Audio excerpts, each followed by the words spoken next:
Dude, I was kind of on time. You nailed that. You crushed it.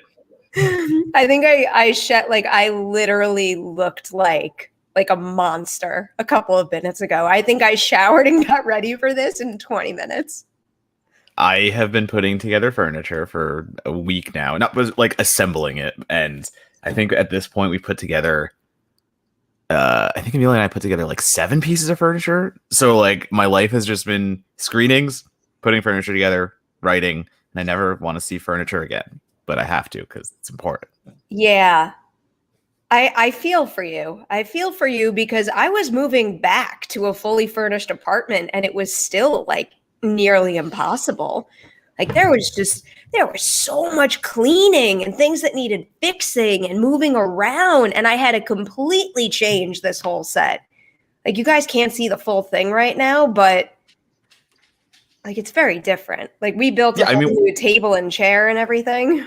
Yeah, you were gone for over a year. I mean, you were gone for what, a year and a half about? So a lot of things accumulate in that time, even when, like spiders taking over the apartment didn't happen. Don't worry. Hey. So just in case anybody wants a spider update, there were spiders. There were spiders all over the place. They were all dead. All dead. Like they knew you were coming back. In my bathtub, there must have been like 20 dead spiders. How crazy is it that you were gone long enough for these spiders to like have a life in your apartment and then just leave? They just died. Like literally, they had an entire lifespan in your apartment while you were gone. That's how long you were gone. You put it that way. All right. I feel like we should jump into the meat of this this episode of Merri Hour because we're doing a shorter episode today because, again, moving is hard, and me and Papa Nems have dinner reservations. Actually, big shout out to Papa Nems because the only reason that this looks like this at all right now is because he's so good and he was so like generous and worked so hard to make sure everything was as perfect as it could be for me. So I don't know. He's just the best. I really appreciate him.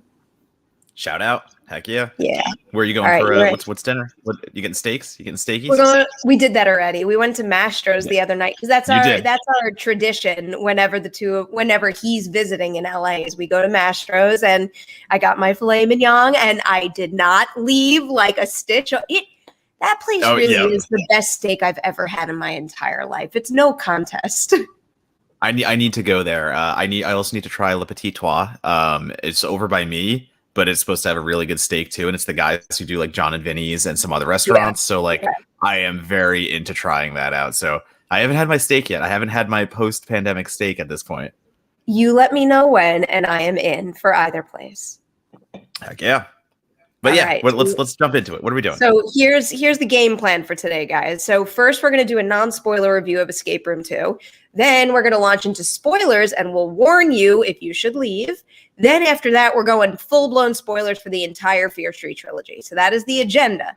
So we're kicking it off with Escape Room Tournament of Champions. So this right here is our Escape Room 2 review.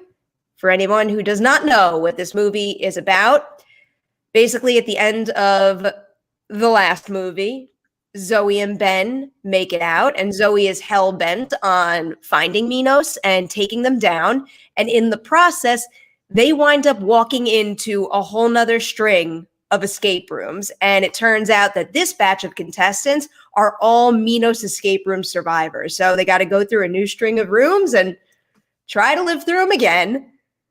Matt, what are your non-spoiler thoughts on Escape Room Tournament of Champions? My non-spoiler thoughts start by saying I really do adore Escape Room. I think the concept is easy, simple, but the way they built it out and the way they continue to build it out in the sequel, Tournament of Champions, the escape rooms themselves are phenomenal. They go so big, they go so grand, and Escape Room Tournament of Champions continues that tradition. I very much want to see more of it. That said, I think Escape Room 2 gets too lost in its continuation story. I compare it to like the Saw franchise, where I feel like Escape Room and Escape Room Tournament of Champions is going from Saw to Saw 5. I feel like there's so much they skipped out on, continuing that Minos story, but it gets too distracting because we have these characters who we know are important. We have supporting characters who they want to be important, and they end up not really like fleshing the side characters out. And it's really just Ben and Zoe's story again. And I got lost in that. I got lost in the fact that there was really no mystery, really no suspense. And I was wanting more from the entire ensemble when the movie made it very clear that the only thing that matters is Ben and Zoe. Yeah, I can't really argue with that. I put Escape Room on like a top tier level of horror. I really do think that first movie is kind of exceptional. And I think that they had great potential to expand it further into a franchise. But I think you're spot on. I think they jump a little too far ahead. It's like when you think of Tournament of Champions, it's great that we've met Ben and Zoe, but wouldn't it have been cool if we saw the other players' stories first? Wouldn't they have meant more to us? But given the fact that's not what this movie is, I think they did a good enough job establishing those characters and making me care just enough through this one movie, meeting them and watching them try to survive these rooms. I do think that some characters stand out more than others. I really liked India Moore. I thought India Moore was great. Holland Roden was rock solid. And I lost some of the others in the mix. Like I'm trying not to get into spoilers. I'll give you the specific scene that kind of basically confirms to me which characters really struck a chord and which ones didn't. But it's a mixed bag with this ensemble, whereas the Escape Room 1 ensemble, literally every single death in that movie is a gut punch. It hurts. You feel for them and you want every single one of them to survive. That was a big thing I wrote about in my review. Like that was one of my talking points was Tournament Champions never hits as hard. Like I would really felt so many of those moments in Escape Room because of what you just said. The ensemble is what works in Escape Room. You care about everyone that's involved. Where Tournament of Champions, which blatantly, like I love the fact that they threw that in. Like, what is this? Some kind of Tournament of Champions? Amazing. It's just amazing writing. And by that I mean like seriously, come on. In any case, it gets too lost in that silliness. I think silliness is the word I want to use. It is very much playing up the escape rooms, and that's what the film is trying to do. And all those are awesome. We have a beach coastal scene. We have all these recreations that Minos is so good at because they get to do the virtual technology and all this stuff. That works. But exactly like you said, the ensemble here, it doesn't feel like an ensemble. Again, it's just Ben and Zoe. And are they good characters? Yeah. Are they like chasing a story that's important? Of course. I love the idea that it's them chasing Minos versus, just another escape room. That's fine. But I still didn't care about any of the other characters. I liked Holland Roden doing what she's doing. And she also has a cool arc because her character can't feel pain. But you do nothing with the fact that she can't feel pain. The deaths meant nothing to me. They do a little bit with it.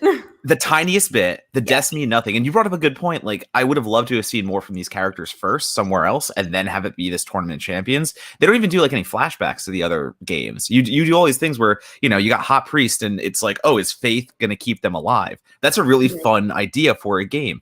Again, you have Holland Roden's character not being able to feel pain. That would have been a very cool game to watch. All these things are cool things to watch. But we don't get any of it in this movie, and it's just Ben and Zoe, and it's so telegraphed. There's a line in the first 2 minutes that tells you exactly how this movie's going to end, and it ends exactly how you expect, and that pissed me off. I'm going to be honest. Yeah, I get that. I feel like one of the greatest assets of the first escape room was that the high concept was super cool, but then they had an ensemble that hit that same level. In this case, the high concept is still very, very cool, but the ensemble doesn't quite get to that level. And I'm not referring to the actors' performances. I thought they all did exactly what they were meant to do. I just mean with character development and the fact that Zoe and Ben feel like they're miles ahead of the other characters. And when it's an ensemble piece, that hurts them quite a bit.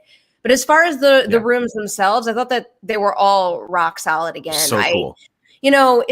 It can't be easy trying to figure out how to bring a game that is designed to be played like yourself physically to screen. But I feel like they hit just the right balance in terms of, me trying to play along, but not feeling too detached from the problem solving that I can't do as an outsider. So, I wouldn't mind seeing them explore that even further and honing that more, but I do think that they get the job pretty well done in that department.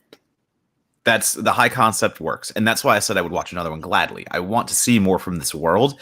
I just feel like they didn't flesh out the potential of the world itself in Tournament of Champions, where the Saw films, and again, I go back to it because it's, there's a lot of similarities there. These like escape room movies and the Saw movies that very much have similarities. And Saw laid the template on how to kind of do a horror franchise, and Escape Room very much could follow that template. I like the idea that Escape Room is taking time between their movies, and I like the idea that they're putting so much into those rooms. Like, it's not just a carbon copy, cookie cutter, we're just going to do the same thing again. There is so much thought that goes into the New York City room, into the bank room. There are so many cool details they do in that, and they're all fleshed out. But like you said, all the details that they flesh out go into the rooms and not into the character development or anything like that. And like, also like Tyler Labine did a great job even in the first one. You have these characters playing these arcs that meant something, and nothing meant anything here except Ben and Zoe. And I keep harping on it because I can't get away from it. I left Escape Room 2 with a little bit of a, all right, that was fine. The more I wrote about it, the more I talked about it, I'm like, they really fucking whiffed. Like they whiffed. I don't think they whiffed. I think I was fully entertained from start to finish. And I do really like the arc that Ben and Zoe are on. So I think that, that sustains the movie well enough for me. And also I'm fascinated by the operation that is Minos. So I think that they had more than enough to make this a very worthwhile watch for me. I was pretty satisfied, but the fact that I know it's got more potential, like that hurts a little just because I'm so obsessed with that first film. But I think I would fall 3.5 Deweys out of 5 on the Dewey Detsa movie scale for this one. I am falling on the 2.5 Deweys on the Detsa movie scale. It just barely got negative for me. And the more I wrote about it, like if I gave a grade right after I watched it and I left the theater, 3 out of 5. Like it would have been that 3 out of 5 movie. The more I wrote, it bumped itself down to that 2.5 negative. Well, that's the thing. I mean, that's what happens. That's what happens when you deliver a solid fleeting thrill versus something that really strikes an emotional chord and stick with you. And I think that Escape Room Tournament of Champions falls in that category much more so than the first one did. I think the first one was kind of firing on all cylinders, and that's what made it a really like a fun thrill to experience while you're watching it, but also a movie that stuck with you that you really wanted to keep revisiting. But then again, I've watched this movie more than once, so I guess that part is true on this. Keep it going. Keep it going. All right. Let's talk just like a couple minutes of spoilers on Escape Room Tournament of Champions. So this is it. This is your one and only warning. Escape Room 2 spoilers happening right now. We'll only talk about them for 5 minutes? We'll give it. We don't have we'll to give ourselves we'll till 6:20 p.m. Pacific, and then we'll switch to Fear Street 1666. Do you have the little spoiler thing still available that you put on the bottom of the screen last time? You should. Should still be there. Yeah. I don't see it. You had a little it. banner you put up. Okay. I might have. Oh, no. No. Nope. That's the regular one. I don't have it anymore. I can't find it. All right. Sorry, guys. Worries. Oh, I know where it was. I do have it. Wait, I have to retype it. Okay. Retype it. Escape. The good visual cue to make it easy for people. I think that's a good thing to have. All right. Save. There you go. If you see this, we are talking spoilers. So if this is up, we are talking spoilers. All right. So there's so many things, but in terms of what we were hinting at before but couldn't get into, I think one of my favorite rooms and one of the rooms that showed to me that at least some of the new characters really struck a chord was the acid rain room.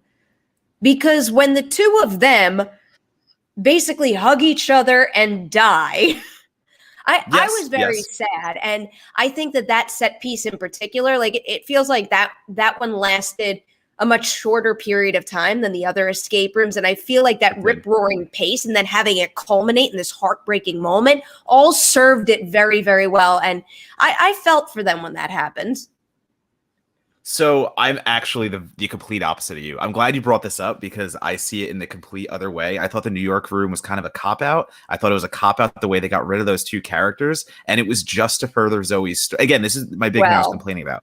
Everything here is just to further Zoe's story. And especially you have two characters left. And you just kind of go, you know what, dump acid on him, get rid of him, and let's introduce the big twist already. That kind of storytelling doesn't always hit with me. You have to really hit me hard on the payoff, and I feel like there was no payoff for either of the deaths. Like, talk about emotional. I didn't get anything from them embracing and dying under the acid rain, because it literally is just to like, all right, like exit stage left, basically. Get them out of here, Zoe. Get her in the room, and then we meet. Do we want to get to the big reveal? Oh, all right. Well, but just briefly, I felt something when the two of them died. Okay. When Nathan was sucked into the sand, nothing. Another one. Yeah, absolutely nothing. When he sacrifices himself, I know he's the man of God and that was his sacrificial test or whatever, but like that absolutely meant nothing to me. I was like, what do you like? They just traded. They literally were like, hey, you know what? Holland Roden character is better. Let's just get her back in here. And like literally just had Nathan dive into a sand pit and just die. Yeah. Yeah, that one didn't do it for me. But all right, let's get into the big twisty spoiler bit here. So I get why they did what they did with bringing Deborah Ann Wall's Amanda back. Yeah. But it doesn't quite work. Like I do really like that idea and adding that to the mythology of Minos, this idea of preserving one solid player who could then craft new rooms for them. Because I mean, the likely reality of their situation is they're like, you know, corporate rich guys with probably like minimal to no creativity in their bones, and then they find these people who are able to compete in these things. They would be the best people to craft them. I like that idea, but that is a big old retcon that doesn't work, that she's got a daughter and you're squeezing that narrative. Because I watched Escape Room Tournament of Champions and then I tried to see how that idea held up in the first movie, and oh yeah, it doesn't very well. They get away with it. Like on paper, it can make sense. I'm not saying it doesn't make any sense, but it just like it doesn't play well. And again, I go back to the fact that it's a big thing that doesn't have the emotional value that I think it was intended to. No, I agree with that at all. I did not care for that arc any bit. It's just another last minute inclusion that takes you back to Escape Room. Like they keep taking you back to Escape Room and doing these things, and you're like, but Tournament of Champions is what I'm watching. This is the thing I want to be invested in, and you keep pulling us back into Escape Room with that stuff. I like the idea that if you didn't see someone die, there's a chance they didn't die. I like how they hammer that home and they keep saying, hey, if you didn't see someone die, I mean, that goes for Nathan. Like that goes for Nathan diving into the sand where like, hey, he Adam to be dead. I asked Adam Robitel in my interview, I'm like, so okay, like, is Nathan not dead? Yeah, and, like is Nathan? And he goes, well, like, yeah. And then he, the guy on the train, his name is escaping me right now. But then he's like, is he really dead? I'm like, well, I think I saw him. Yeah, fried. He got fried. Yeah, he got fried straight up. They did a whole pulse check. He's dead. Dead. But I like what they introduce in that sense where it's true. Like they can manipulate any situation they want, so someone can be alive if you don't see it. But just what you said with Deborah Ann Wills, we're pulling back into this narrative that was done already. Tournament Champions should have been its own thing, and it very much feels like this part 2 that just isn't earned. It's never earned to me. You're playing off of this part 2 continuation, and this epic cliffhanger that you leave us on in Escape Room is basically leaving us with an epic cliffhanger. We'll say epic cliffhanger in Escape Room Tournament Champions. But again, we're going to go back to that first line. And one of the first lines of the movie is a therapist talking to Zoe, and the therapist blatantly, like the camera pans in on her face, and it's just like, what's it going to take to get you on an airplane? And if that's not a blinding clue to be like, great, once you're on the airplane, you're going to die. She's supposed to be the puzzle master. Zoe's supposed to like be so good at this stuff. And this like therapist just utters her fate, and she has no acknowledgement.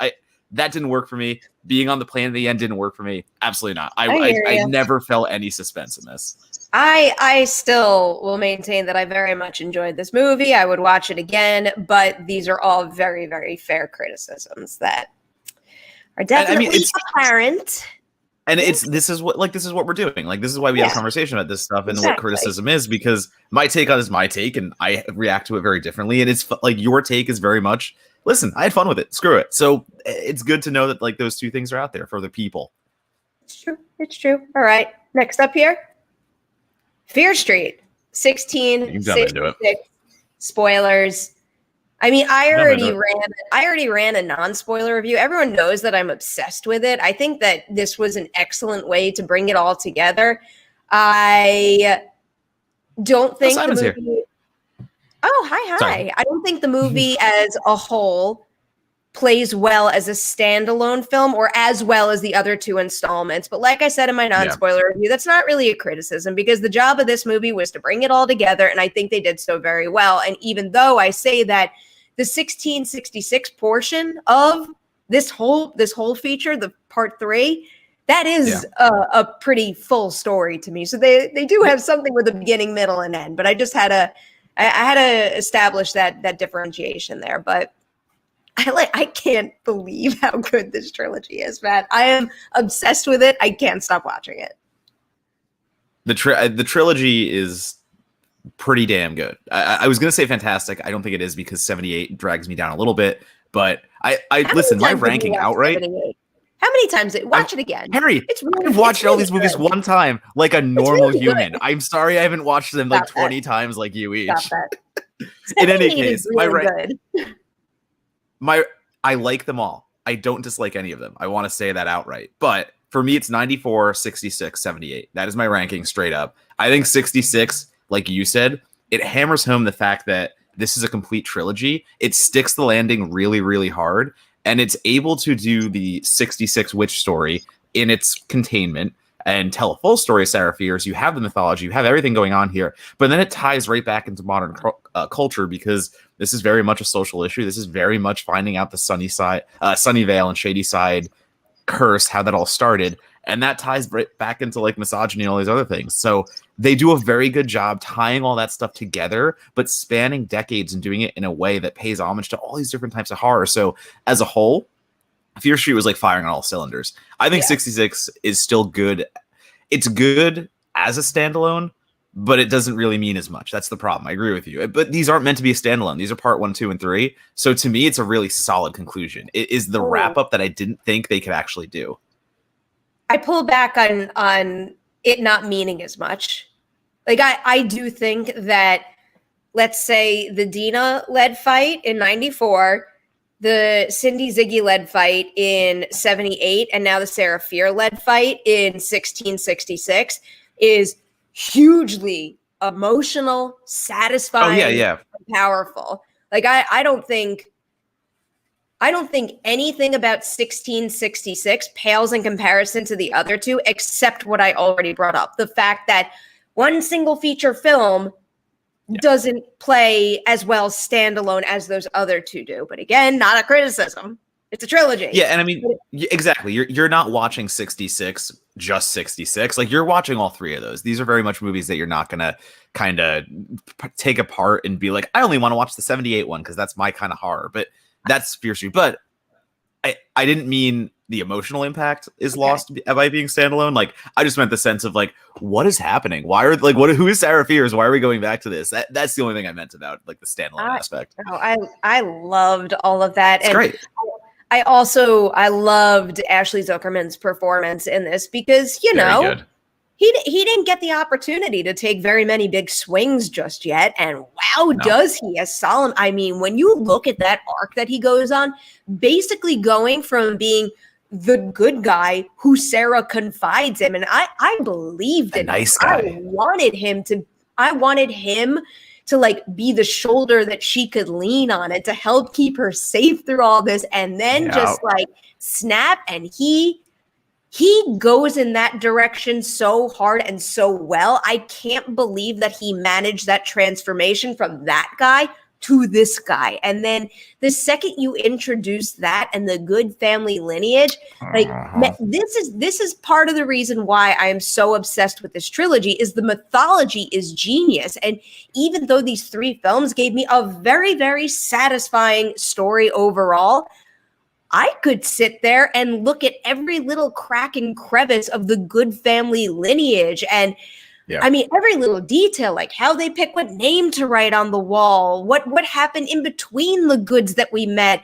Like I would watch a whole nother trilogy, like just to see how one of the good, like especially young good that we see in 78, because I believe that's right when this duty was passed over to him. And we do get some internalization in that movie, but I mean like that emotional process could easily fill a whole nother trilogy. And like it's fascinating to watch. It's fascinating and highly disturbing to watch someone just like give into what they want at the expense of others. It is like it's fascinating to me, but it's also so sickening. Yeah, I mean that is the horror of it. That is the horror of this entire thing. And calling out the Ashley Zuckerman role is 100% correct, because the trajectory he goes through. I mean, I had red flags from the beginning. The minute he is introduced as the good guy, no, F off, absolutely not. I was like, this is nice guy written all over it. That's going to turn out to be the villain. And you even asked me. You asked me after 78. Amelia asked me after 78 because y'all both knew what was happening after. But where do you think this is going? And that was my entire thing. I'm like, it's going to be Sunnyvale. Sunnyvale is. Whether it's, I didn't know it. Yeah, I was like, it wasn't the good family. I didn't call that out specifically, but I'm like, yeah, Sunnyvale is absolutely keeping Shady Side in the shade, to call it, and doing this for a reason. Like, they are benefiting from this. It's definitely that. And that's the whole social story that's being told here. And it's being told very well in a way that is still digestible for horror fans, because calling out what Simon said, like, it's the most consistent 3 in a row horror series that we've seen since the early Saw movies. Exactly. I do believe that, because this is comprehensive as hell. This is 3 movies in a row that all interconnect. I think the continuity is better than the Saw movies. I'm going to be honest. Like, I was going to say, I agreed with this comment until I heard Saw. Sorry, Simon.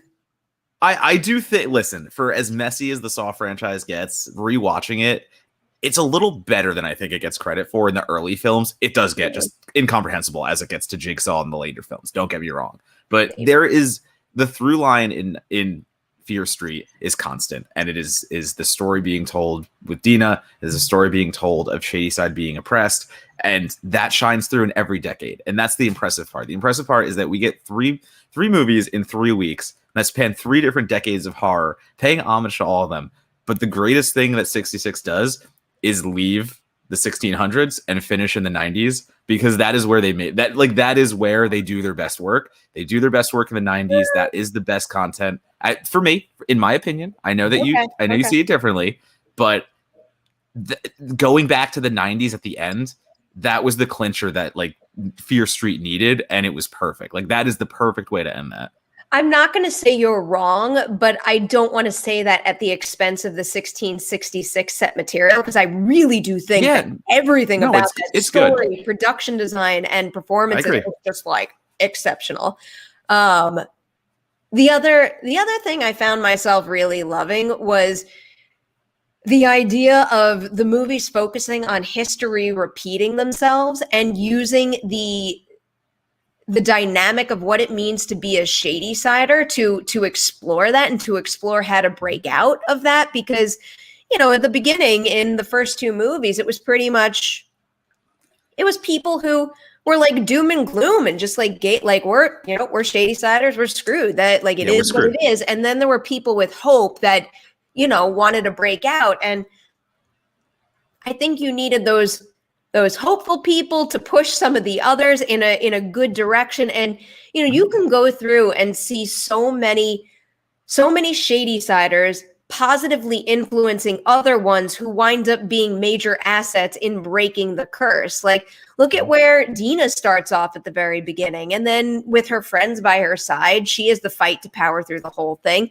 One could say that Cindy's death was completely pointless in 78. Like, she sacrificed herself for nothing, but that's not true, because everything they learned winds up coming back around. And I mean, it's the same thing with Alice. Like, Alice significantly contributes. And then look at where Ziggy and Martin are in the 1994 portion of 1666. It's like, at first I'm like, are you really gonna like have a big finish? Are you two gonna have some value at some point? But to be able to see how Josh in particular changes the course of changes what they decide to do, and how instrumental the 2 of them become to seeing this whole thing through.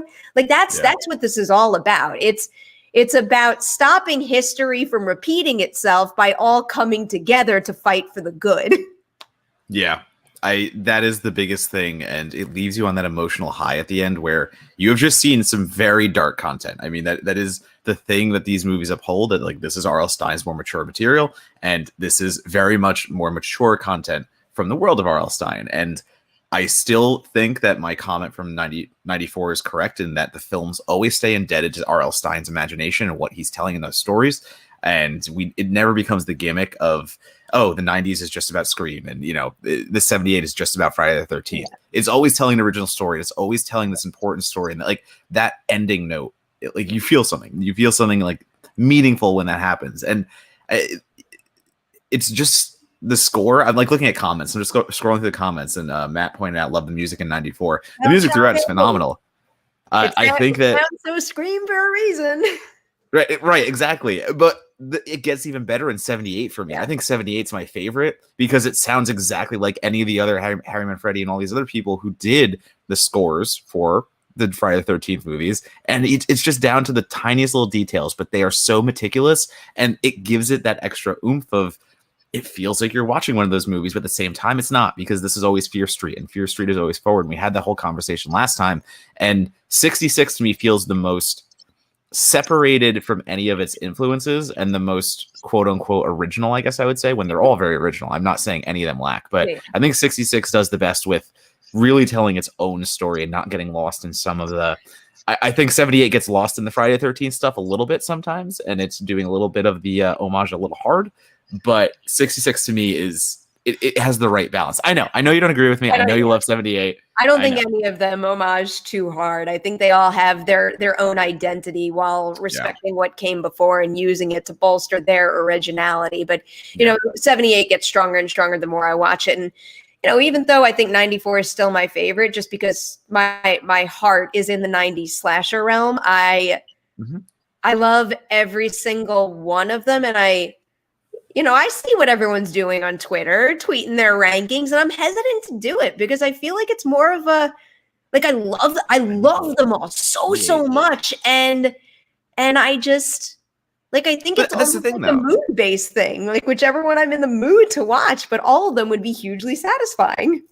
I agree with that. I agree with that because that's how these movies are made. These movies were made brilliantly to play to so many demographics. I do want to commend the fact that Netflix has kind of not changed the game a little bit, but if this was a big studio and they were releasing these Fear Street movies, you would have to wait at least 4 years to see all these movies. There would be padding time in between so they could market the hell out of it. It would be such a different release where Netflix was just like, no, we're going to give you 3 good movies 3 weeks in a row because we can do that. And that kind of makes me think like things are changing again. Like that could have been a studio franchise, and Netflix was like, "No, we're just going to dominate July." Could have been under the Disney umbrella.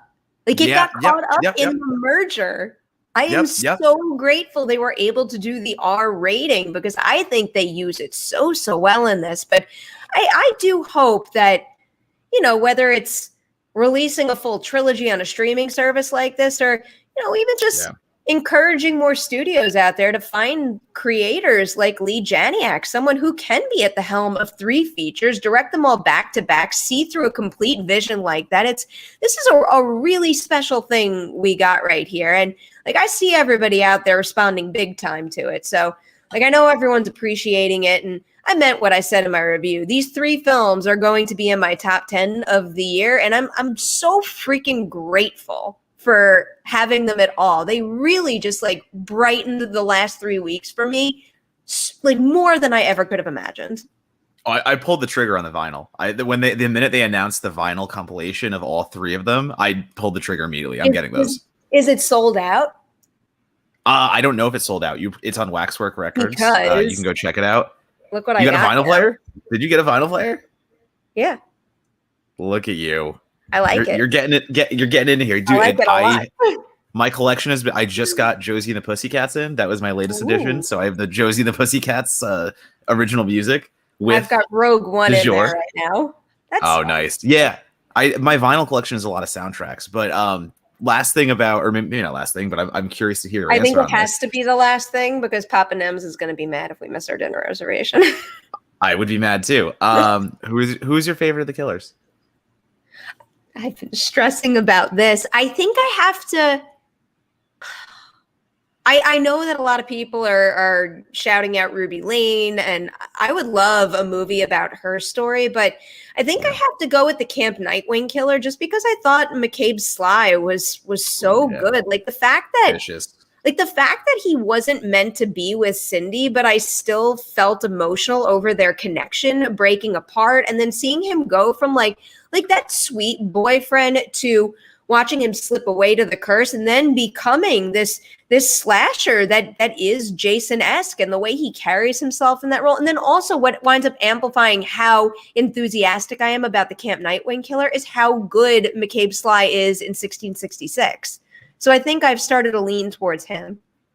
That's fair. McCabe Sly did a tremendous job in 66. That was a very important character and a very well done character in that. So I am going to be basic and go with Ruby Lane. That to me is, I feel like they built the most of her killer in a short amount of time. Like when you introduce the kid and stuff like that, the milkman. Okay, they look like template killers, but getting Ruby Lane and like she has a signature song she sings, we get a little more into it. And also, I mean, come on, So Ruby Lane. The kid with the bat is Billy. The Humpty Dumpty killer is not in the movie. Matt, you have to. So I did a spoiler interview with Lee Janiak, and I said, like, I noticed in the opening credits there's a Humpty Dumpty killer, and it's literally the only one in the opening credits that we don't see. Right. So I asked her, like, what's up? What's up? What is this killer? And she told me that the Humpty Dumpty killer, you could find this on the Collider Interviews YouTube channel. It's very, like, my recounting this is not going to match the lull of the moment, but she tells me that the Humpty Dumpty killer is a killer who like kills people and then pieces their bodies together to make like a new body.